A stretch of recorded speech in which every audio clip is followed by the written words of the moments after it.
Hola, ¿cómo están? Espero que hayan tenido un buen fin de semana y que estén empezando muy bien la semana. Yo quiero contarles de lo que escribo esta semana, mi columna en El Universal, que bueno, la columna se titula Los hombres y la lucha feminista. Pues quizás a varios de entrada les llame la atención el título porque, bueno, pues uno siempre se preguntará si los hombres pueden ser feministas o si el feminismo solo es un tema de mujeres y no de hombres. Ahí pues hay una gran discusión en la que yo no me voy a meter. Realmente pues es muy difícil, digamos, uno como hombre, pues incluso ponerse en los zapatos de lo que es ser mujer y de los problemas que viven las mujeres. Es muy difícil que uno pueda, en ese sentido, eh, como hombre, por ejemplo, aun cuando tenga simpatía hacia las causas feministas, ser feminista. Hay quien dice que sí se puede, hay quien dice que jamás uno va a poder, digamos, ponerse en los zapatos de una mujer. Pero bueno, en todo caso, lo que yo quiero decir es que la agenda feminista y estas movilizaciones que vimos del 8 de marzo, que se han convertido además más relevantes aún porque después del 8 sigue el 9M, que es el paro nacional de las mujeres.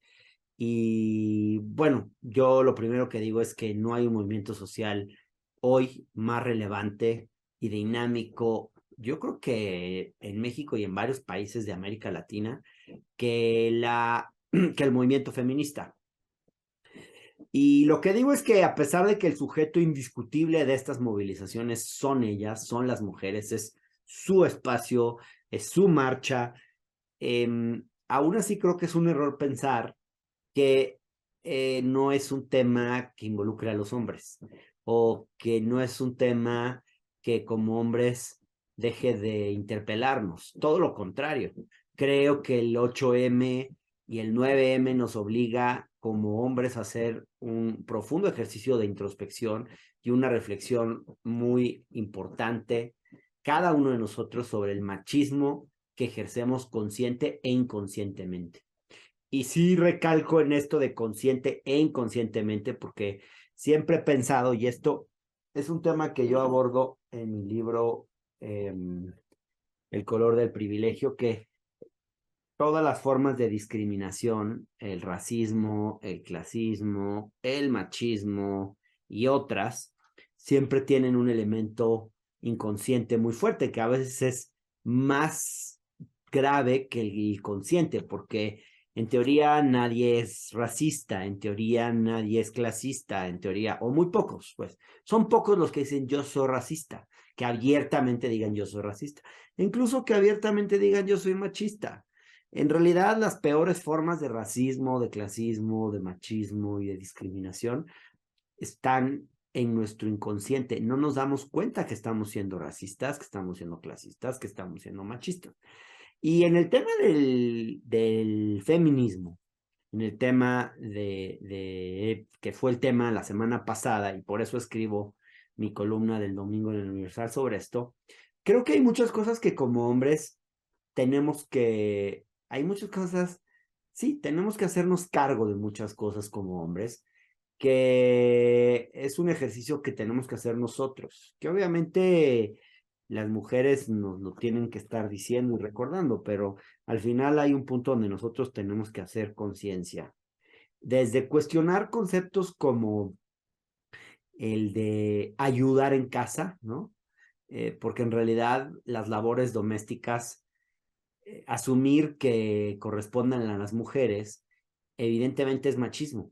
Y pensar que les echamos la mano a, a las mujeres en estas tareas es un error. Más bien tenemos que compartir esas tareas, las tareas del hogar, y asumir la responsabilidad de que también son nuestras esas tareas.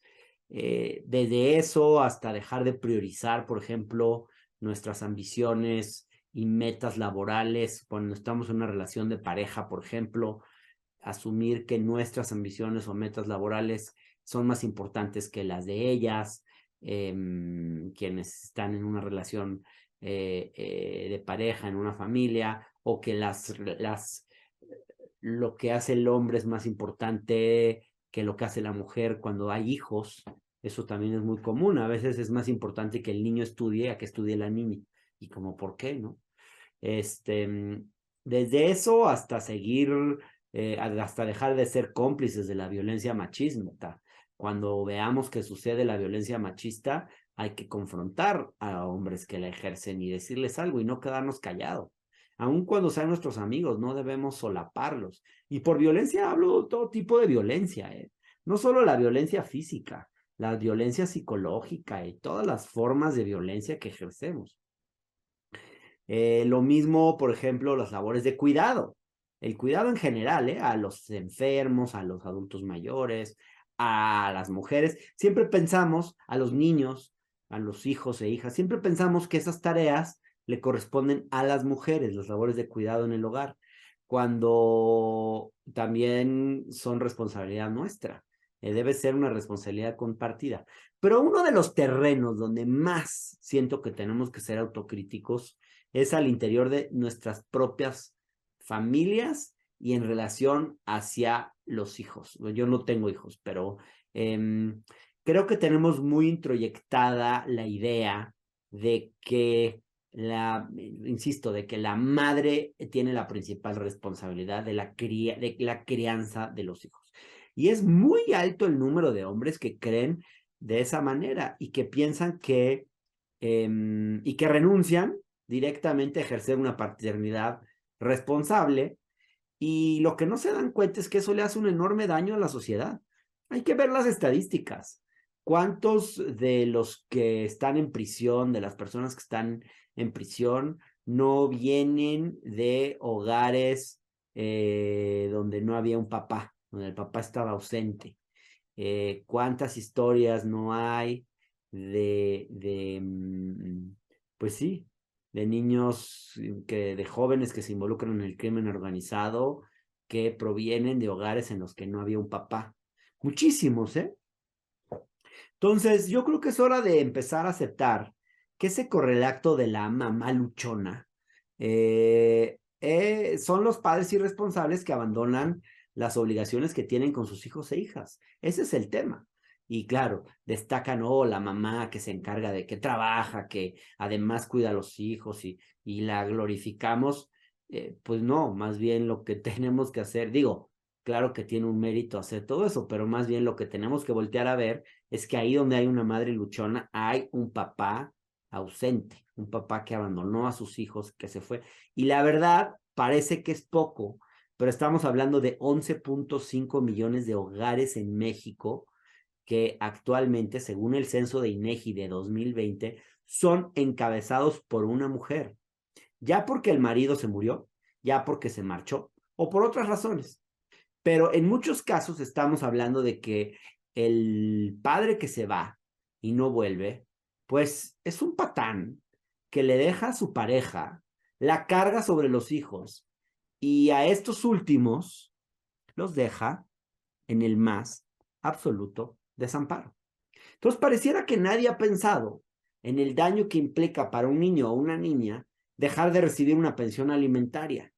Cuando, fíjense ustedes, el predicamento en el que pones a una madre que tiene que hacerse cargo de cuidar a sus hijos si son menores de edad y al mismo tiempo de conseguir el sustento.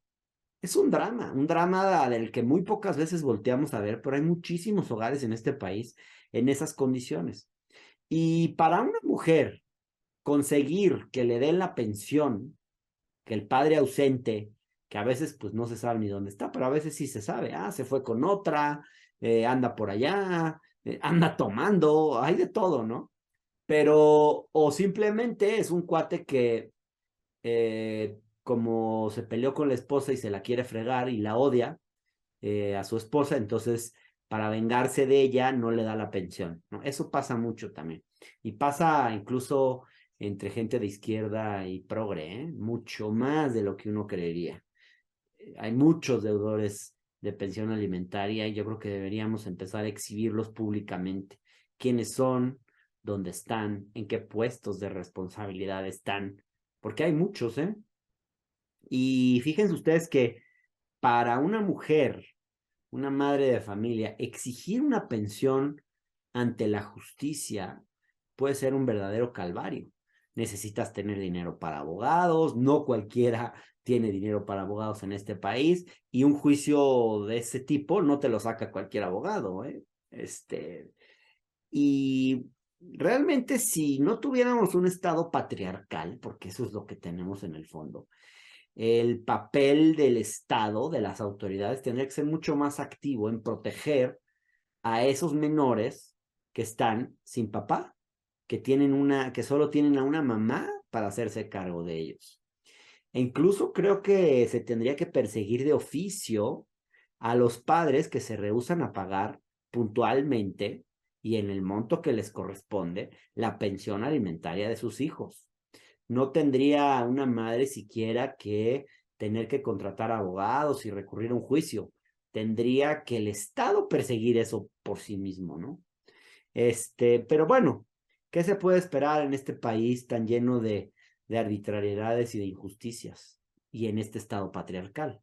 ¿Qué se puede esperar en un país donde la madre de los hijos del ex ministro de la Corte, Genaro Góngora Pimentel, no sé si recuerdan ustedes, terminó por ir a dar a prisión por supuesta falsedad en declaración, por haber osado demandar a un marido o a un ex marido, a un hombre, pues, porque creo que ni siquiera estaban casados, a un hombre poderoso e influyente, que se negaba a darle pensión alimentaria a sus hijos. ¿A qué podemos atenernos cuando vivimos en un país en el que un sujeto que ha incurrido en una omisión de este tipo, que por varios años no le ha pagado pensión alimentaria a su hijo o hija, puede llegar a ser senador de la República o diputado federal? Y crean ustedes que están en todos los partidos, también en la izquierda, también en Morena. Creo que los partidos tendrían que empezar a discutir esto y a tener códigos de ética y estatutos mucho más severos en este sentido. Y la propia ley, porque nuestra legislación, en este estado patriarcal en el que vivimos, no considera como un hecho suficientemente grave el que un padre le niegue la pensión alimentaria a sus hijos. Y una muestra clara de ello es esto, miren, en algunos estados de la República sí se ha avanzado, lamentablemente no en la Ciudad de México, pero se establece como un impedimento para ser candidato a un puesto de elección popular el no ser deudor de pensión alimentaria. Y eso no está mal, está bien, pero es insuficiente porque fíjense, no ser deudor de pensión alimentaria a veces dice en los últimos 2 años o cosas así. Pero si durante 15 años tú le negaste ese derecho a tu familia y no le diste pensión alimentaria a tus hijos, pero te redimes en los últimos 2 meses, puedes ser candidato. Fíjense ustedes, ¿eh? O sea, fuiste un patán, un hijo de su fregada madre durante 10 años, pero 2 años antes, como sabes que vas a ser candidato, te pones al día. Ya no eres deudor, no sé. Esto es tan absurdo como si la ley permitiera que alguien llegue al Congreso siempre que no haya golpeado a su mujer en los últimos 6 meses, por ejemplo. ¿Cómo? ¿Por qué? Siempre que no haya violado a una mujer en el último año. ¿Qué es eso? Entonces, bueno, este es solo un ejemplo de muchos, pero creo que tenemos que empezar a darnos cuenta como hombres que el machismo y el sistema patriarcal son más que un asunto de hombres que ejercen violencia y discriminación contra las mujeres.